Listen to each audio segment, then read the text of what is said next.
Okay, so the Boston versus Milwaukee game is tonight. Um, I don't know how to effectively express my concern for this game. My concern for the way that the Celtics will approach this.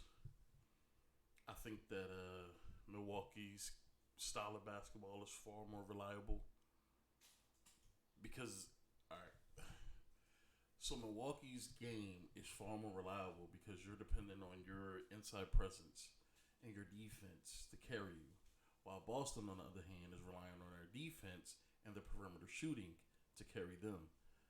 And I just don't trust the three ball like that. I mean, you are. I believe you're more likely to suffer a defeat at the hands of the three than you are to destroy a team with the three. Now, players are better at shooting the three because it's more of a focal point in this era, but I just don't trust it. And we've seen Boston where they have games where they settle for threes too much. They don't try to force the issue inside. They're not aggressive enough. They seem to settle for step backs and contested shots, and that could be frustrating. But I gotta believe that they can do it. I gotta believe that they can do it. I've been a Boston fan for a long time, and I gotta tell you, when the 2008 Celtics won the title, I was going through a rough period in my life, going through a transitional period. I was about 20 years old. I was going through a lot of changes, and then winning that championship didn't fix anything. Let me not lead you to that thought. It didn't fix anything, but it was a great moment when I was having a series of not great moments. So it would be nice to see the Celtics win another one. When the Celtics had their dominance in the 60s, had their run and had their little thing in the 70s, and had their thing in the 80s, I wasn't born yet, so I don't know what it's like to experience a dynasty from the Celtics. But I'm hoping that Jason Tatum and Jaylen Brown is going to be that. So let's get to it. The Bucks a chance to clinch tonight while the Celtics look to force a Game 7. Yo, you about to witness greatness in the making. Jason Tatum with a masterpiece tonight. Ready for more. You can't stop me. You can't stop me. One clutch shot after another. Our season was on the line, and we had to give it all we got. There'll be a Game 7. Game 7, baby. This is it. Let's do or die. Game 7's the theme across the NHL yesterday. How about Game 7 today from Boston? After a couple blowouts to open the series, the last 4 games have gone full Kanye to the wire. 86% of game time has been within 10 points over the last 4 games, nearly double from the first 2 games of this series. Giannis, of course, putting up historic numbers to boot. He's looking to average 35 points, 13 boards, and 5 assists in a series for the second time in his career. Just 3 other players all time have done it even once. Jason Tatum, on the other hand, has carried the Celtics, especially late in games. He's averaging over 9 points in the fourth quarter, the second most by a Celtics player in a single series over the last 25 years, behind only Paul Pierce. This one's going to be good. 3:30 Eastern time from the Garden. ESPN NBA analyst Corey Alexander joining us now this morning. Corey, we've seen Giannis and Jason Tatum shoulder the load. 46 points, 44 points, 42 points. We know they're going to get it done. For each one of those guys, though, who needs to step up as the sidekick today in Game 7? Give me a second, sorry.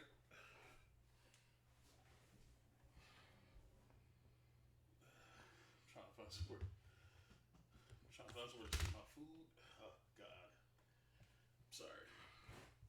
I was cooking and doing this at the same time. Okay, so who do I think the X factors are for the Boston Celtics and the Milwaukee Bucks. I think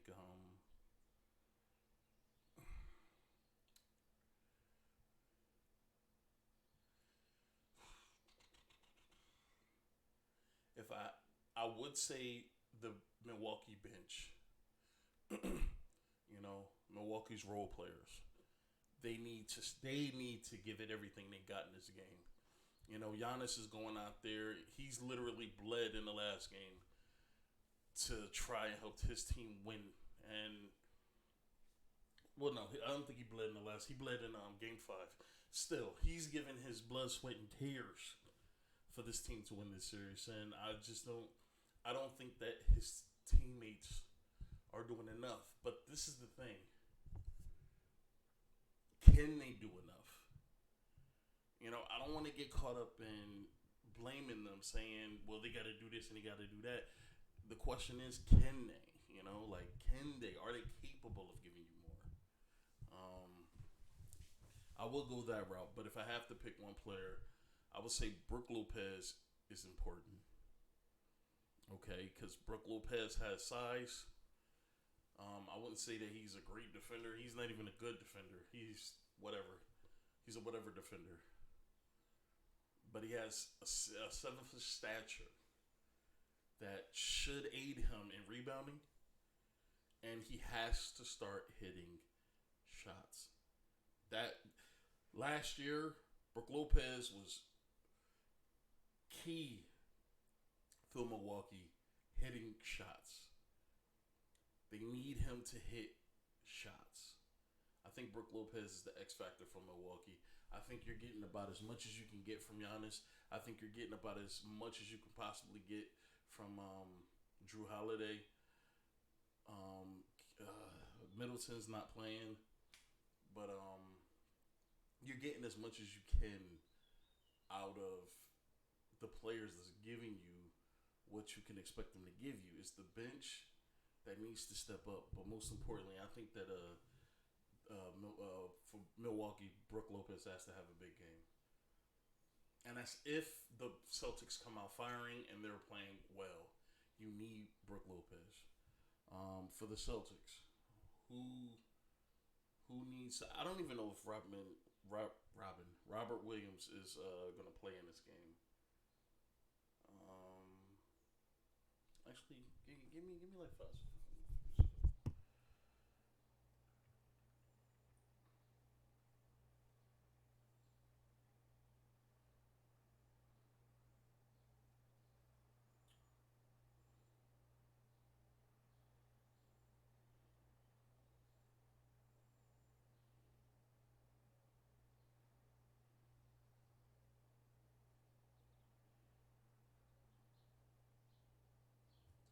Okay, so he's questionable. So it's more than likely he won't play in this game. So I would say the X factor for the Boston Celtics.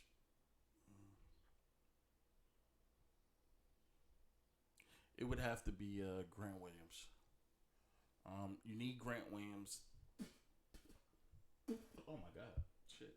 You need Grant Williams to be able to give you a defensive effort like he gave you, I believe, in Game 2, where he was making Giannis's life a living hell. You need him. And you need him to knock down. And it was a game that Grant Williams had that every time he put up a three-point shot, I'm like, oh my God, he's about to miss this. And it would go in, and I was excited as hell. I was like, what? How? And because I remember Grant Williams being incredibly inconsistent. I remember him being, a social rebounder. He wasn't, with the amount of minutes he was playing, he wasn't getting what you would hope for in production from him. But he's been, as far as defense this year, he's been great. And you would need him to have a hell of a game in this one.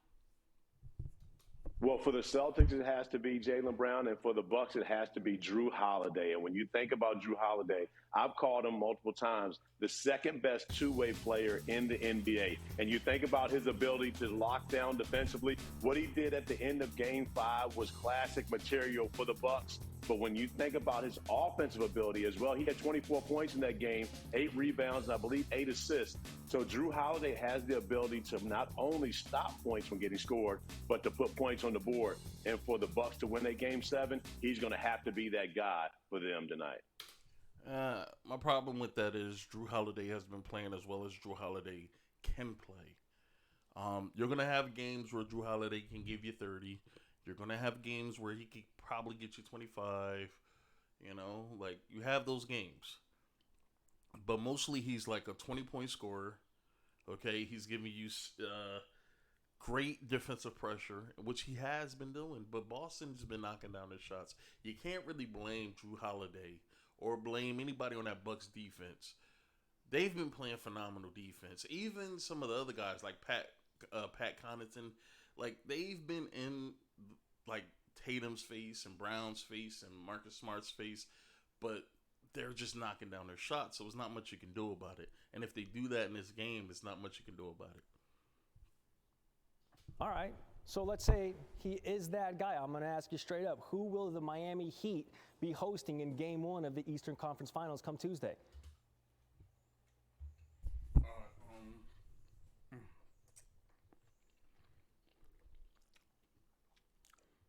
Who I hope wins, obviously, is the Boston Celtics. Who do I believe will win? It's hard for me to pick against Milwaukee. Like I said, their style of play is far more reliable than the Celtics is. Now, we'll see once the game starts, once we work our way into the second quarter, work our way into the third quarter, and then once the fourth quarter hits, we'll see where the team is. And if it's a close game, I think Boston will pull away. But if they don't have a great start, they have the ability to come back.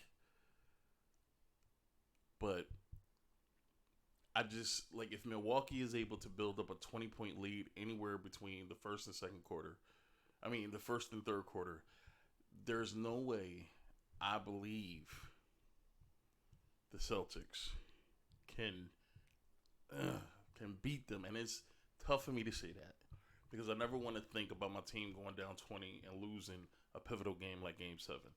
But like I said, the Milwaukee style of basketball is far more reliable.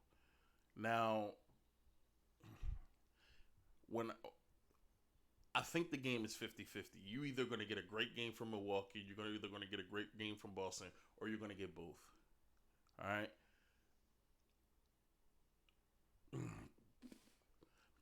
But who do I think has a far more likely chance of having a bad game?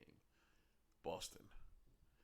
I just think their style of play is too risky. I think their style of play is a little bit too perimeter centric, and I might be wrong, man, and I hope I am. I hope I'm wrong, but I think Giannis he's literally going to give arms and legs to win this game, and Al Horford, unless Al Horford, Grant Williams can put this dude away, make this dude's life hard all game. I don't know. So I'm saying I believe Milwaukee might win a blowout, but if it's close, I'm picking Boston. I do think Boston can blow them out. Don't get me wrong, but we haven't had a blowout since Game 2, so I think that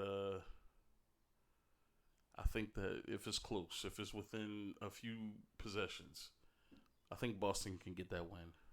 But again, I'm picking Milwaukee. That's my official pick.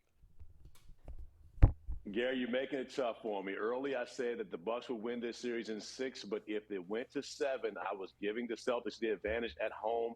They played for that number 2 seed. They didn't duck the smoke. And so by getting that number 2 seed, they get home court advantage. for this Game 7. And when you think about the role players, I would love to believe that home court advantage matters, but Boston has lost 2 games at home during this series.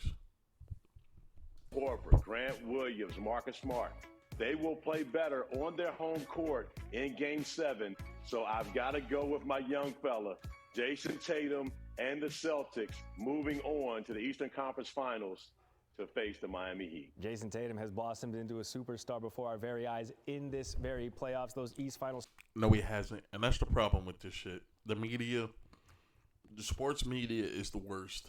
They anoint these young boys, making them think that they've arrived or they're, on that level, and they're not yet. They're not yet. Like Ja Morant. Ja Morant is a fantastic player, but he has yet to ascend to that level. There's only probably a handful of superstars in the league. Like guys that if you could put them out there, you know what you're going to get from them. And more often than not, it's going to result in wins. We'll start, like we mentioned, Tuesday in Miami, 8:30 Eastern. Corey's going to be back with us to talk about some stuff going on the Western Conference side of point. Backing your superstar player, Joe. So that was it. I got Milwaukee winning it, and it hurts me to say, but I got Milwaukee winning it. I just think that if Boston doesn't hit their threes, it's going to sit with them all game until they're able to knock down shots. And that's when, if they're down by a lot, they could potentially come back. But you got to hope they knock down the shots. We'll see how the game starts, and we'll see how it ends. All right. That's it.